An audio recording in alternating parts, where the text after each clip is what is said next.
Shalom Rinduan Butcher, senang sekali saya Pastor Andrew Perealu bisa melayani saudara sekali di tempat ini.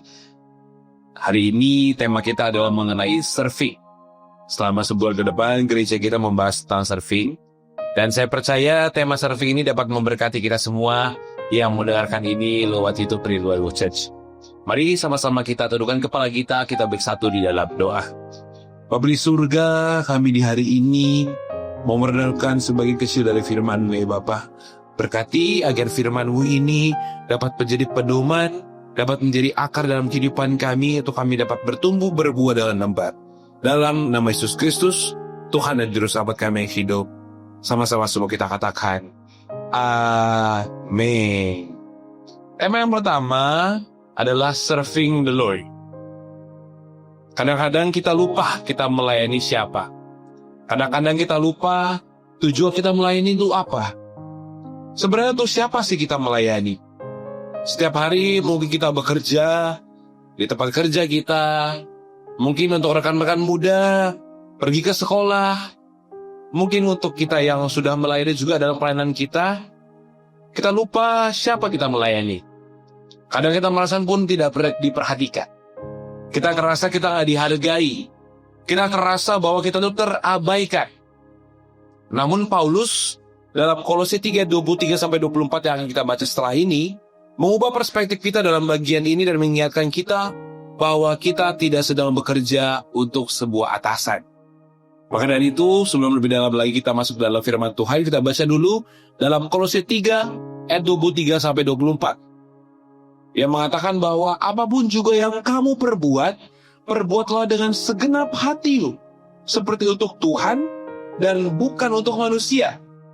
Kamu tahu bahwa dari Tuhanlah kamu akan menerima bagian yang ditentukan bagimu sebagai upah. Kristus adalah Tuhan, dan kamu adalah hambanya.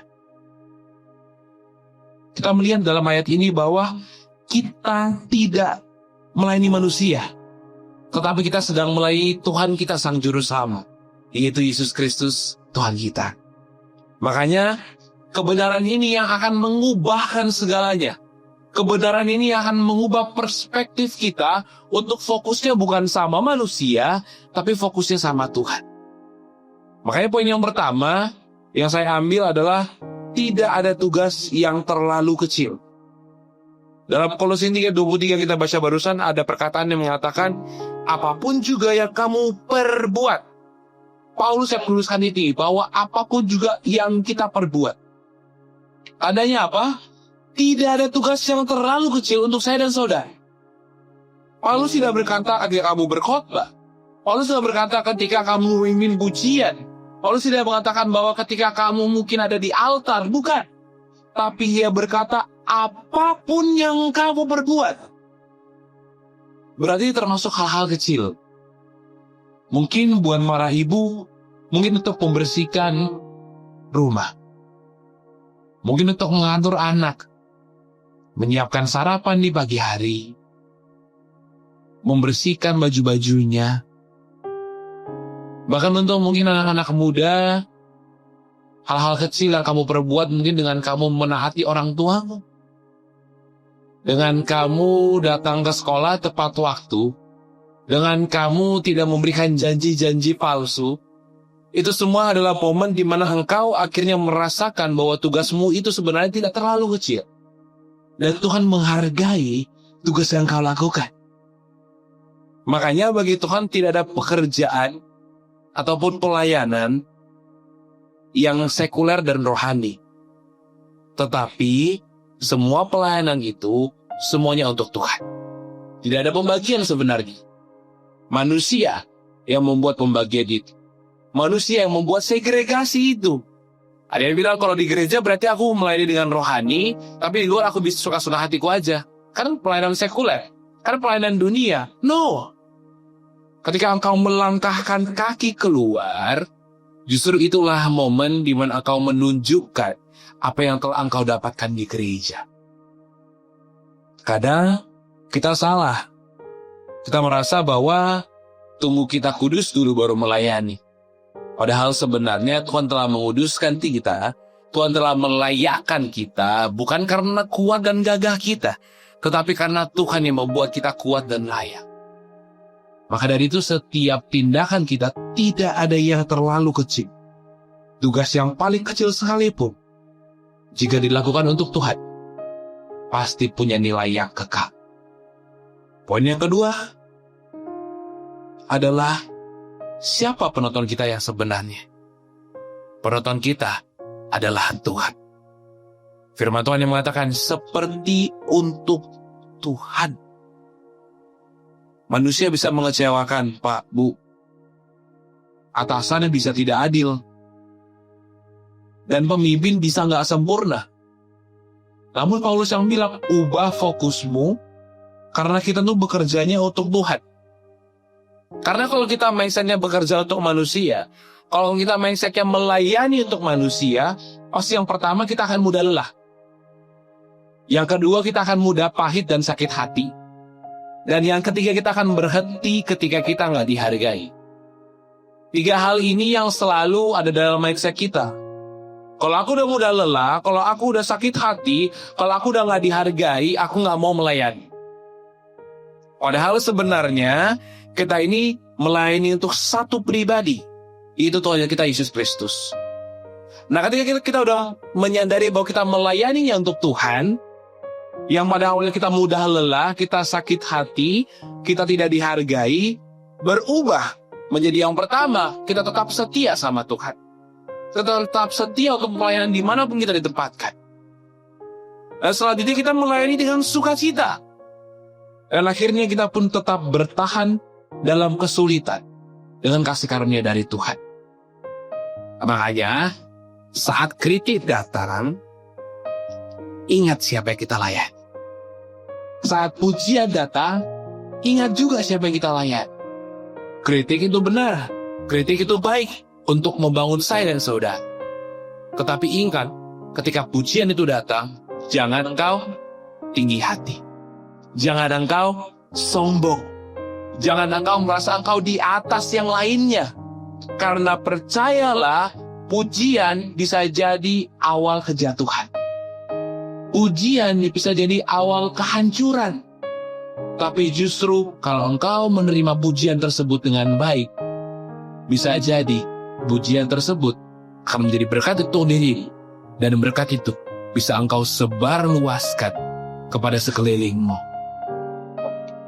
Makanya, kalau engkau mau melayani dan harus melayani, jadilah dirimu sendiri. Be yourself. Gak usah tiru kiri, gak usah tiru kanan, tapi jadikan Tuhan Yesus sebagai teladan. Saya ulangi sekali lagi. Gak usah lihat kiri, gak usah lihat kanan, tapi jadikan Yesus sebagai teladan. Karena menjadi diri sendiri di tangan Tuhan, itu lebih indah daripada menjadi siapapun tanpa penyertaan Tuhan. Amin. Inilah inti dari bagian ini. Bahwa kita bukan hanya relawan, kita bukan karyawan, kita bukan pekerja, kita bukan hanya sekedar orang tua di rumah, kita bukan hanya sekedar kepala keluarga di rumah, kita bukan hanya sekedar pemimpin dalam perusahaan kita, tetapi kita adalah hamba Kristus. Dan ketika kita sungguh memahami hal itu, kelemahan kita akan berkurang, dan keunggulan akan meningkat. Kesetiaan pun dikuatkan. Ingat, melayani menjadi sukacita ketika kita sadar untuk siapa kita melayani. Dan yang terakhir, saya mengenali kata kamu akan menerima upah. Poin yang terakhir adalah kita menerima upah yang kekal. Sistem dunia selalu mungkin yang memberikan penghargaan yang adil. Kadang harusnya engkau yang dipromosikan, namun justru malah temanmu yang dipromosikan. Kadang harusnya kreditnya datang samamu, tapi justru malah kreditnya datang sama orang lain yang kamu bantu, orang lain yang kamu kasih tips and triknya, tapi justru dia yang dapat promosi tersebut, justru dia yang dapat kreditnya, dan justru dia yang namanya dieluk-elukan dan dirikan. Bahkan kadang-kadang pengakuan, validasi, bisa diberikan kepada orang lain yang tidak harusnya menerima validasi tersebut. Namun ingat, pesan saya dari mimbar yang kudus ini, Tuhan mencatat semuanya dengan sempurna. Ada warisan yang menanti.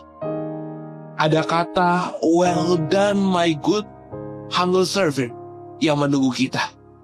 Ada upah kekal yang melampaui tepuk tangan sementara.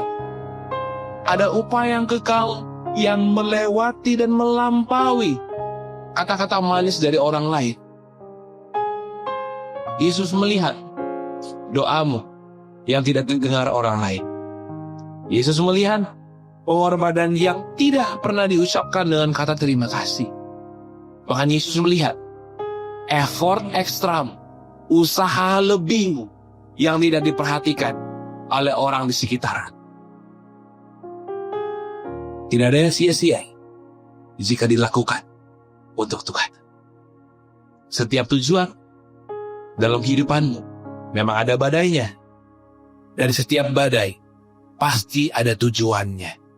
Badai boleh menguncangkan langkahmu, tapi doa akan meneguhkan hati. Hiduplah untuk satu pribadi, karena pada akhirnya kata-kata yang paling berarti adalah well done, my good servant, my humble and my good servant, well done. Ingat, hiduplah untuk satu pribadi, yaitu Yesus Kristus, Tuhan dan Juru Selamat kita yang hidup. Sama-sama dengan kepala kita bersatu dalam doa. Bapa di surga, kami bersyukur atas firman-Mu dalam kehidupan kami, yang kami percaya pasti akan menguatkan kami, pasti akan meneguhkan iman kami untuk menjalani bulan ini penuh dengan sukacita dan sorak-sorai. Kami tutup renungan kami di H5. Dalam nama Yesus Kristus, Tuhan dan Juru Selamat kami yang hidup, sama-sama kita katakan, Amin. Yang punya surga, crazy in love with you. God bless you.